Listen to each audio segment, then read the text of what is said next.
What's up, gamers? DreamcastGuy here, and we have to talk about God of War Ragnarok because the review embargo has just ended. Every major website, from personal reviewers all the way up to IGN and GameSpot, are posting their thoughts, and it sounds like this truly may be the best PlayStation game of all time. Maybe Game of the Year material, maybe something to even dethrone Elden Ring, although that's difficult to believe. I want to take a look at some scores and some headlines, but also sort of just prepare yourselves because this may be the first truly next-gen experience, even though it's also on PlayStation 4. Hope you're having a great day. If you could like this video and subscribe if you haven't already. Now, real quick, before we start to actually look at the numbers and all the deliciousness, I am working on my own review of God of War Ragnarok. I have been playing the game. It is super insanely good. I'm finally allowed to say that. My video is probably going to be ready about noon tomorrow. The game is very, very, very big and very deep, and so I'm going to be doing a spoiler-free video, and then probably around launch I'm going to do a deep dive talking about the spoilers and the rather crazy story. But let's start things off by taking a look at this, which is, of course, the Metacritic. God of War Ragnarok is currently sitting at a 94. My gosh, 63 critic reviews. Let's refresh this, see if it goes up or down. Yep, still a delicious 94 out of 100. Completely bonkers, but I want to take a look at some quotes because it seems like universally every single website is just raving about how incredible this is. God of War Ragnarok is a towering achievement, deeper, richer, and more expansive than its 2018 predecessor. It took me 30 hours to complete and is filled with many surprises I won't spoil. Truly incredible what this team was able to achieve. This is why we play games. Okay, so real quick, not to even tease my own review too much, but this is the biggest thing of all, is the freaking story being filled with surprises. You guys are not ready for it. At the cutoff for previews, I thought the game was great, but very much a follow-up to the game in 2018. After that point, things get much more interesting and helps this game establish its own identity. Can't wait for you to experience it. Yeah, so essentially, the first couple chapters of the game, that first 10 hours or so, it really does just feel like the further adventures of Kratos and Atreus. And then at a certain point, once the game begins to truly open up, and they give you some new abilities. Oh my god. Okay, I'm trying not to freak out too much. I'm so happy though we can finally talk about this game. I'm so excited for you guys to watch my review. Here's Paul Tassi talking about it. Here's his review. I'm kind of just perusing a bunch of these article headlines and stuff and some people's general thoughts because honestly, I haven't fully finished writing my script yet, so I don't want to, accidentally put one of their thoughts in my script or whatever. But here we go. God of War Ragnarok review, lightning strikes twice via Forbes. I loved it. Exceptional writing and characterization from a dramatically expanded cast. Combat is as fun as it's ever been with wild build options. A few lagging pacing issues, but an incredible experience. 9.5 out of 10. Please read my actual review. No spoilers, I promise. 9.5 out of 10. Now, I disagree with Paul Tassi a lot because honestly, I do feel like the guy is sometimes overly critical, but that's kind of insane that even freaking Paul just dropped a 9.5 out of 10. Jesus.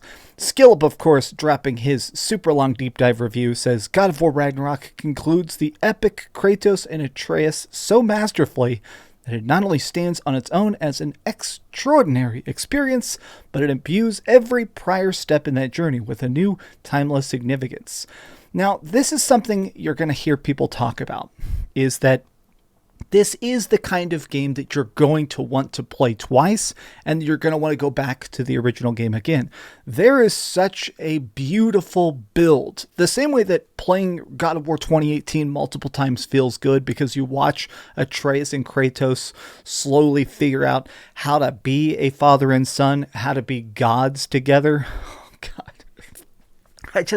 I'm so happy that God of War Ragnarok is as good as we hoped it would be.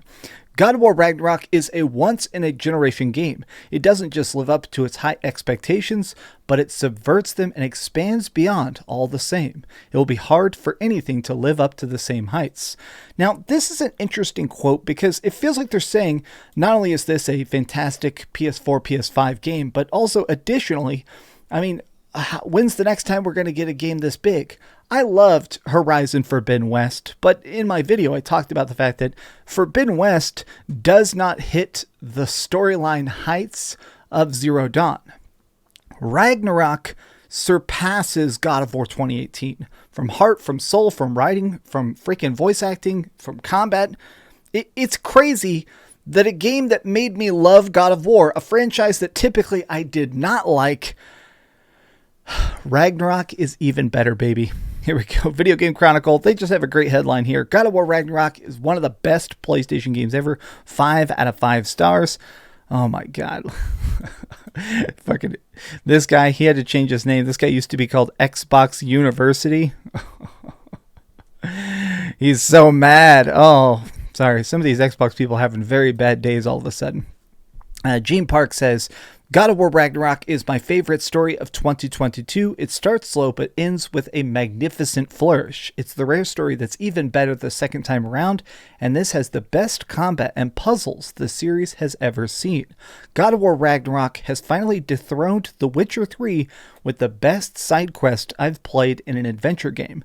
The game's coolest fights, most heartfelt stories, and grandest areas are in the side quests.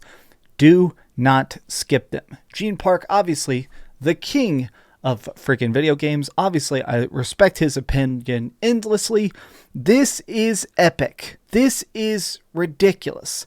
I want to refresh that Metacritic one more time. Let's see if it's still staying at a 94.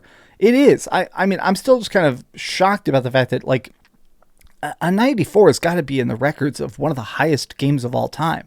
94 out of 100. I think freaking Ocarina of Time is like a 92 on Metacritic. I mean, a lot of the games that won Game of the Year the last couple of years usually have about a 91.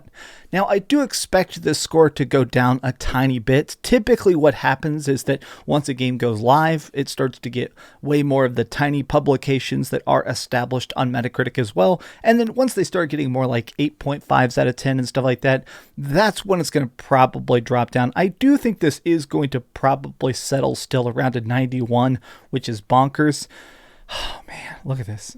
There are no negative reviews. Here's the lowest score, which is Digital Trends, giving it an 80. God of War Ragnarok is much bigger than its predecessor, though not inherently better. It's more reminiscent of the jump between the original God of War and God of War 2, offering a largely similar experience down to its plot beats.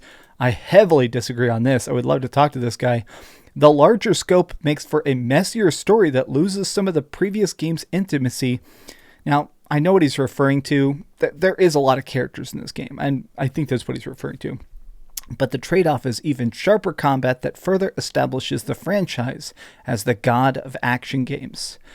Man, I definitely want to do like a freaking podcast about this. I think I want to try and sit down. Let me know if you guys would be excited about this, but I kind of want to sit down with a bunch of other reviewers once the game is out, because honestly, I don't want to spoil you guys to all the goodness, but I want to sit down with people who have beaten it and talk about the entirety of the story for like an hour, because I love it that much. But my full review of the game is going to be up tomorrow. It is going to be spoiler free. It is going to just talk about mostly the crazy gameplay changes and stuff, but definitely not spoiling the big major stuff that happens. And then coming up when it releases, that's when I will do a big spoiler deep dive, because I need to yell about this plot. I love you guys very much. Thanks so much for watching this video. Please give it a like, subscribe if you haven't already, and please keep dreaming. Okay, back to God of War. Let's go. Thanks so much for watching that video. If you want to see something else, you can always click this link to see what I put up last, or, subscribe and see what's coming up next. Also, I promise that whatever I do, it'll try not to suck.